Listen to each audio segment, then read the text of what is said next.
Hey everyone, I'm Mo. and I'm Katie, and this is The Mo and Katie Show. We are two friends from two different worlds coming together in harmony for one podcast, celebrating gratitude, humor, and positivity. We are random, ridiculous, and have been taking humor seriously since 2018. Each week we'll share two positive news stories from around the world, a quirky fact, the day's weird holiday, a shared experience, and maybe even play a game. All while punning the crap out of each other. Mo, you can't say that. Fine. It's The Mo and Katie Show. Gratitude, Humor. positivity. Hey everybody. I'm Mo. And I'm Katie, and this is The Mo and Katie Show. So good to see all of you. Yeah, you too. Yeah. Except for you. What Except are for you you. wearing? Is that a house coat? Oh my, no, shut it. Like just tie it. No, don't stop doing that. Happy October, everybody. Is this still October? It's still I feel like the October. last time we talked to you was October. It's almost Halloween. Whoa. Oh, It's almost Mo's birthday. enough. So listen, we got good feedback on doing just one story and taking it Yes. all of our ridiculous routing. So we're not going to do that again. Yes, we are. Yeah, we are. Like I have any say in the matter. One stream of consciousness, and that's it. Just don't cross streams because that's Ghostbusters. So we would love to hear what you thought of the story about Michaela Renfro and her exciting notification and application of the Jasmine understudy role, including helicopters. I know. That was really wordy erudite. and wordy Verbose. and wordy, but not at all repetitive Or repetitive. or saying the same thing. Okay, we digress. All right. So it's October. We have a fun story to share with you today. Yeah, hopefully it's the same one because we're We'll again sticking find out. with fingers crossed. Would you like everyone. me to start? Yeah. Okay. So in Japan. Damn it. It's supposed to be the same story. Okay. So in Japan, there is a new trend in elder care, and that involves cooing, giggling, and the patter of tiny feet. Like No, little they're ponies? not pregnant. No. Pregnancy in Japan's nursing homes is on the rise. You know why? Because something else in Japanese nursing homes is on the rise. Wow. Did that go the way you thought We it are would? 2 minutes and 16 seconds in, and you are already not behaving. Well, so it's better than there 4 we hours go. into it and still not behaving, if you know what I mean. So there have been 32 children so far in a Japanese nursing home that they're referred to as baby workers. And they basically come in and spend time with the residents. Well, I have to ask you, what does this make Yes. you think of? Those are great jobs. For babies. Now, if you aren't familiar with crib dribbler, no, that's not what was it called? What was the name of the, listen, crib to cubicle. I was pretty close. Crib to Listen, If you go all the way back. but you don't have to because we're going to put it here. At the Episode very end of 1. this episode, this episode is being sponsored by Crib to Cubicle. So we have to tell you a little bit of the background story, because when we decided to transition from video to audio podcast, we had this great idea that every single episode we would make a commercial parody. That lasted for 2 episodes. I think that's 50% correct. I believe it lasted for 1 episode. This episode, no, we did the dog dentist one too, the dog orthodontist. So this is episode 113. And we're going to refer you all the way back to episode 1. So yeah, roll that beautiful bean footage. Anyway, Yes. So crib to cubicle. that's what it made me think of when, Yes, we absolutely. decided on doing this article. So this nursing home in Japan is employing. Now I got a little stuck on that word. I'll be honest. With you. Okay. They said employing toddlers to roam the halls and delight residents. Now, the children, I know what you're wondering, like it's paycheck time. And I don't know if they punch in and punch out. The Japanese are very different. But they are paid with ice cream and diapers. I'll take it. No, I thought this was cool. So how it started was the director of the Ichuan nursing home in Japan Nice. brought her granddaughter in one day and was surprised at how the residents were all reacting to the little kid. And she's like, I've got a great idea. I went down a little bit of a rabbit hole. That is not shocking. I'm not gonna lie. How do you say rabbit hole in Japanese? Rabbit. Oh, sorry. Rabbit hole. Rabbit hole. Yep, that sounds like. Little sidebar here. For those of you that don't know, Mo is half Japanese. So I often make her speak Japanese words that she knows. She doesn't know a lot, but it's kind of fun. I do know. You know, like Happy New Year or something. Shingen akemashite omedetou gozaimasu. Do that one more time. Shingen akemashite omedetou gozaimasu. Happy New Year, everybody. I'll be your interpreter. So I was hoping any of the Japanese words that came up. I read my article in English. I'm sorry. I read my article in English. But listen, I thought this was interesting before we get down the rabbit hole. You can say that, but I can't. You can do it. Look, English. It's not that hard. Just replace your L's and your R's. I'm just a simple girl from Ohio. Yeah, or a simple girl. Listen, this is the time that my mom thought I was a pilot. And I was telling her I was a pilot. And she says, a pirate? I said, pilot. It was a very long and unproductive conversation that sounded like this. You would look pilot with an iPad. Pirate. Yeah, I heard. Listen, I thought this was interesting. So one of the things that Kimi Gondo, who's the director, who started this program for bringing toddlers in for child labor abuses, oh my gosh, is she said because she thought the residents, or she realized that the residents were lonely. Yes. And I thought this was interesting. Japan has a ministry of loneliness. Now, do you know who the first country was to have a ministry of loneliness? I'm going to guess, I don't know, Sweden.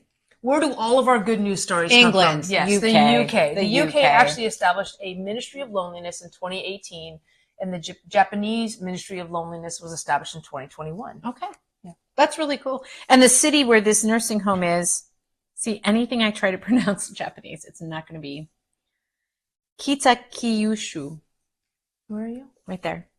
Yeah. Kitakyushu. Kitakyushu. Kitakyushu. That's good. Yes. So I know when we picked this story, I know that you are very proficient. You're more proficient on Japanese culture. I'm more proficient on toddlers. So I thought I would bring some of my toddler knowledge. Yeah, I think we went in different directions. And from what I read, the babies are only allowed to work at the nursing home until they turn 4, and then they can't work there anymore. It's actually until they're 3, until they start preschool. Oh, okay. Yeah, which is usually 4. Right. So now, do they say why would you choose children that are such young age? Because they don't have social media. I don't know, because they don't have social skills. No, they brought them in because they can hold a simple conversation. Which is more than I can do a lot of days. So there's that. So I looked up some facts on 2-year-olds. Because they're going to be 1 to 2 years old. That's also going to screw up your search history. And I thought it would be fun to kind of quiz you on what kids can do at certain ages. Nailed it. Because you often don't know these things.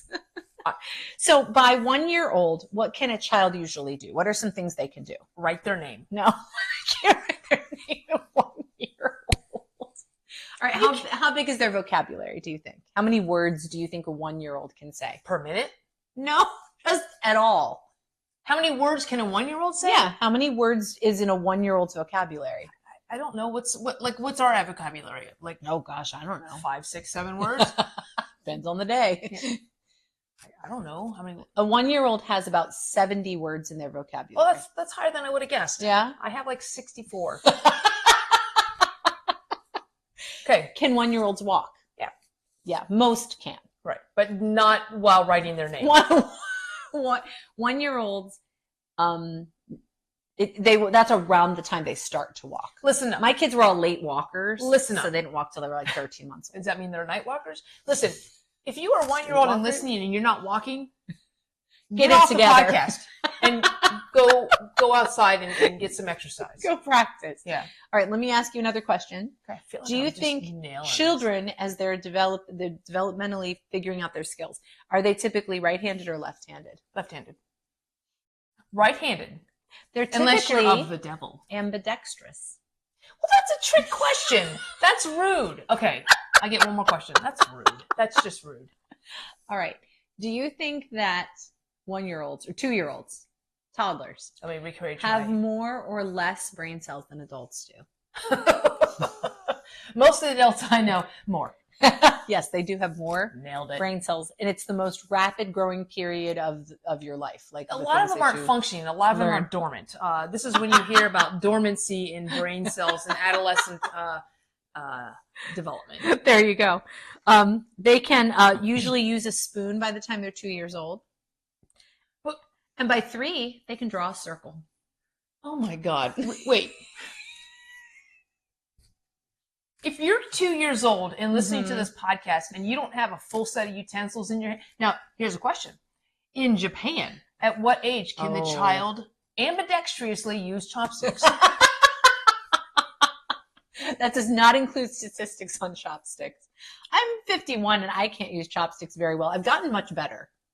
That's been the influence of my Asian best friend. I've gotten better at chopsticks. You can't even roll your tatami mat right. But listen, her idea of using chopsticks means taking one chopstick and jabbing a banana and somehow putting that in her mouth. I do not the same thing. That. Anyway, what you'll find on average is Japanese children are fluent in the Japanese language by the time they are 15 or 16 years old. Really? I don't know. I thought you were going to talk about fluent in chopstickery, which is a word I just made up. Really? Chopstickery. Stickery dickory dock. Listen. Okay, but here's another interesting statistic. Besides whatever scraping up upstairs. Bless you. Laughter. On average, how many times a day does a 4-year-old laugh? Oh, I actually just heard this statistic. Yeah, well, it's in the 400s, isn't it? It's about 300. Okay. Give or take. It depends. I went down this. Does that mean we're 4 years old? I went down this long rabbit hole. I ended up in like these Cornell and NIH articles about them. They're like, well, we can't really define this statistic and verify this because a laughter could be a chuckle or anything that's one exhalation of a laugh. I'm like, oh my God. Okay. On average. I like your nerd voice. That's very refreshing. Well, studies show. On average, a 40-year-old laughs how many times a day? Oh gosh. Not nearly enough, I'm sure. Just 3. 4. Oh, so that's listen, just sad. A 4-year-old laughs about 300 times. So listen, if you are 40 years old and listening to this podcast and you haven't laughed already 4 times today, like just during these first 12 minutes, I got nothing for you. Yeah. But listen, so a 4-year-old laughs on average 300 times a day and a 40-year-old laughs about 4 times a day. Okay. So in all seriousness, I feel like this is why, and one of the things that's really important to us is laughter. This is why laughter is so important. Mm-hmm. People do not laugh enough. And it just feels so like cleansing and so, it's just so good for you. Yeah, it's like a laugh. Summer's Eve. So what's interesting, going back to the Ichiwan nursing home. So the kids have mandatory retirement at preschool. Mm-hmm. Yeah, that's right. And I thought this was interesting because I know what you were thinking, so I'm just going ahead and verbalize it. Child labor laws, right? So child labor laws in the U.S. started officially in 1938, which said that if you were between 14 and 15, you could not work more than 40 hours a week, and you could not work more than 8 hours a day. Wow. And minors couldn't work before 7 or after 7. You know why? Because you can't see to get all the coal out of the mine. It's exactly where I went. Because listen, it's exactly where I went. Because in the early 1900s, boys under 14 were employed in the U.S. coal mines. There we go. Yeah. Yes, come on. High five that. Keep it going. Right? Now, boys under 10 were actually employed in the coal mines. Oh my gosh. Yeah. So they were the breaker boys, and they're the ones who picked slate out of the harvested coal, and they could get promoted up to be a door boy or a mule boy. So speaking of miners. Life goals. Yeah. I want to be a mule boy.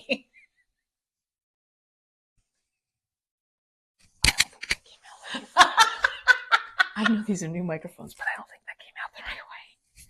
Do you want to retake that back? I stand by my decision. You gonna stand by your mule boy?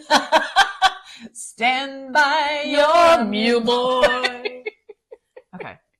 Anyway, that was the rabbit hole. Yeah, child labor laws, minors. But they didn't get paid in diapers and Ice cream. Ice cream. I would not hate getting paid in diapers and ice cream. I feel like I would hate it. Oh, question.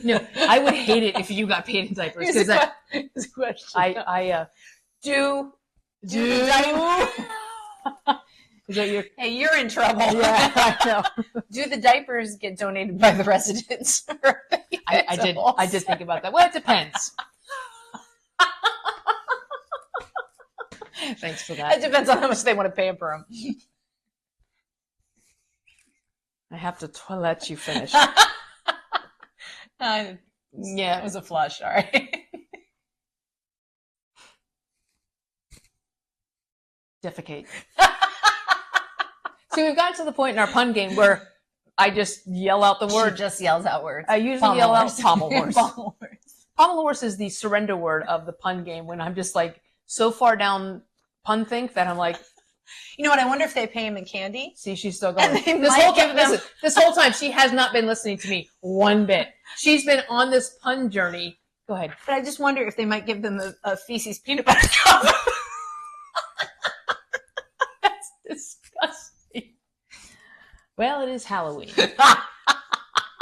What would you do? That's the one. What would you do for a Reese's cup? Give me a break. Break me up a piece of that Reese's Kit Kat. All right. What else do you have in the story? What else do I have on the story? I'm asking you. I have more about 4-year-olds. I love 4-year-olds, by the way. Well, then make your own. I did. 4-year-olds. Oh, and actually, if I could just sidebar, speaking of children. Well, I have This stayed coming on Wednesday is my oldest son's 30th birthday. Damn, you're old. I know. Happy birthday, Joshua. Happy birthday, Josh. Isn't that crazy? Mm-hmm. That's a lot older than 4. Anyway, how many questions a day do you think a 500. 4-year-old asks? 562. Just is that the stat you have? Yeah. Mine says 437. Oh. You have more curious 4-year-olds than I do. Yeah, because they're all hanging around me. Yeah, an average of 4-year-old child asks 437 questions a day. I feel bad for the researcher who's got to be stuck in that room, like counting. Let's go see. You have 24 hours. Let it rip. Don't let it rip. No, Fun. don't. Why? Because they can carry on a conversation. Not a good one. And they're potty trained. Not always. Yeah, these usually are by 4. It depends. And we're back. Go back. And they're still sweet. Like they are smart, but they're still sweet. They're not like jaded kindergartners. They're like smart, but they're not like so smart that they're like. Would you smart. say they're like Chex Mix?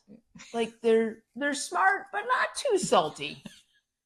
Or would you say they're like Sour Patch Kids, where they're sweet, first they're but sweet. not too... No, I love 4. I loved when my kids were 4. I used to work in daycare. I loved the 4-year-olds. Big fan of 4. All 437 questions in all. That frightens me a little bit. Yeah. Because what does that say about me? Don't answer. Nobody answer that. Nobody answer that. Don't answer that. Okay. So going back to the Ministry of Loneliness, which again, the UK actually started in 2018 and Japan started it in 2021 as kind of coming out of the quarantine thing. Yeah. But there was the UK doctor, his name is Dr. Nicholas Pimlott, and he was talking about the patients he sees. And when I read this, it made me think about something that you talked about. So I will read my little bit, and I want you to guess accurately exactly what I'm thinking. Okay. Mm-hmm. So he was talking about this patient Anne, and this patient Anne would come in, whatever her schedule was, she would come in. And he said that the medical part of the appointment was about 15 minutes. We talk about what's itching that day, what's flaring up, and what hurts. So like pretty much me getting up from the couch every time. But he said my back. But he said the most productive part of the visit was either right before or right after, because Anne, his patient, had struck up a relationship with another patient of this doctor's who either had the appointment before hers or afterwards. And he said they never saw each other outside of the the waiting room or whatever, but they would have this socialization, this connectedness, and they would have a hug. And he goes, that was the most productive part of his appointment with her, was that interaction. Oh, that's amazing. So I was thinking about that, but it made me think of something that you had mentioned. I'm not to put you on the spot, but go ahead. Okay. What did I mention? Well, you said you've had some of your students have had interactions where the only reason they know each other is because they have lessons that are back to back, and so there's this overlap and trading of stickers. And, and sometimes they will know each other from school, but not know that. Or I have this one pair of students right now where they used to go to school together, but they don't see each other anymore. Yeah. So every time they come for a lesson, there's a hug in between, like, oh, it's so good to see you, that connection. Years ago, I had a boy that struck up this relationship with this little girl that was after him. And after a while, their lessons weren't back to back. So what they would do is they would write letters to each other, and I would be the person who would deliver them back.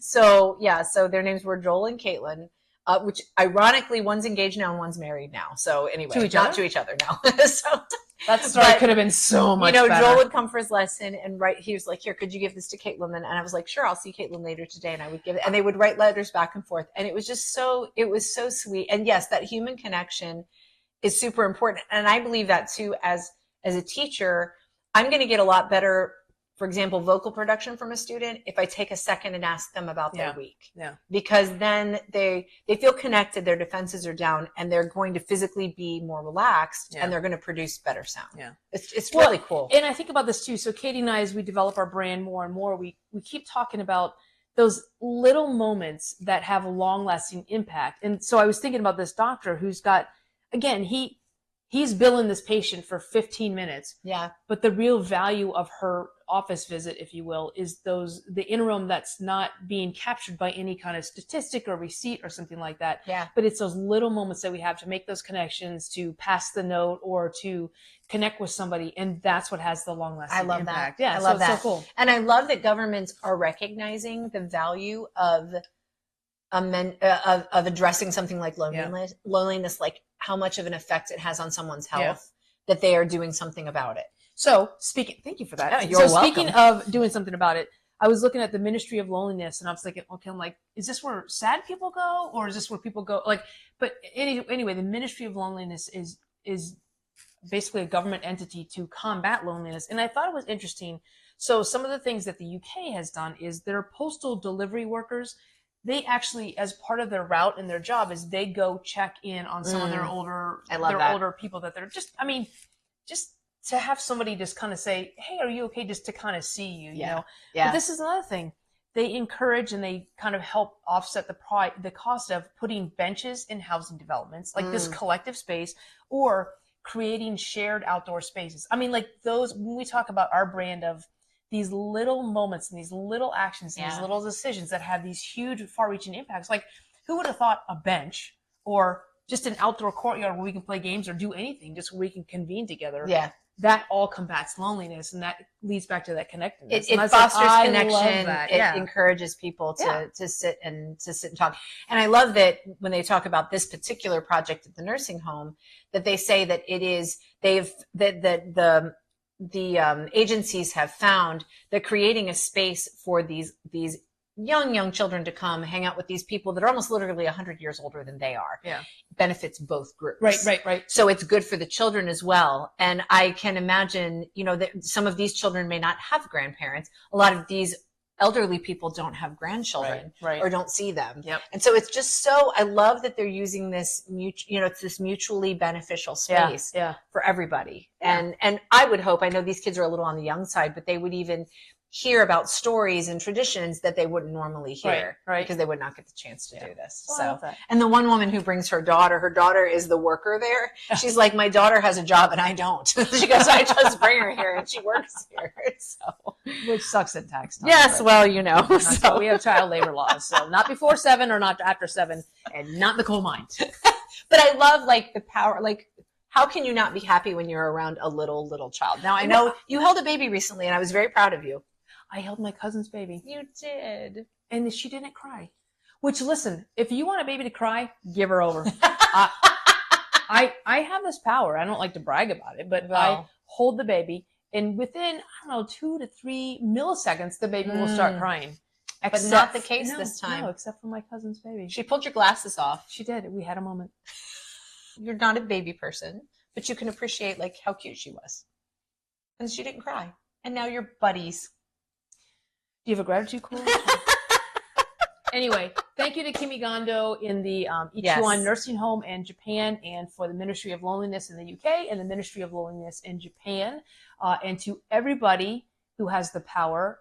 You don't have to be a ministry, but to have the power to make small little changes in your environment or your interactions that have a long-lasting impact. You know what? I think we all have the power to do that if we just pay attention. So pay attention. So if you're listening to this podcast, oh, sorry. So to close us, I just would like to say thank you very much in Japanese. Okay, here it goes. Hontoni arigato gozaimasu. I hope that was thank you very much. I'll translate. How did I do? Domo arigato gozaimasu. That was a lot better. And I will say in English, be grateful, keep laughing, and stay positive. And grab a small child to chat with, and we'll see you really soon. Okay, bye. Okay, bye. Hey, Katie. Hey, Mo. What's wrong? Well, I just had a baby a couple of days ago. Congratulations. Well, thanks, but I'm a little disappointed. In the baby? Well, you know, I brought the baby home a few days ago, and all the baby does is just kind of lay there. Oh, well, have you heard of crib to cubicle? Crib to cubicle? What's that? It's a temp service for babies. A temp service for babies? That sounds great. It is a great idea. It's where you can put your wee ones to work. What kind of jobs do they have? Well, currently open, they have forklift operator, door-to-door vacuum sales, and air traffic control. Those are great jobs for babies. Absolutely, from diaper to day laborer. Oh, I'm going to go check that out. Check it out. Crib to cubicle, temp service for babies. You labored for them, let them labor for you.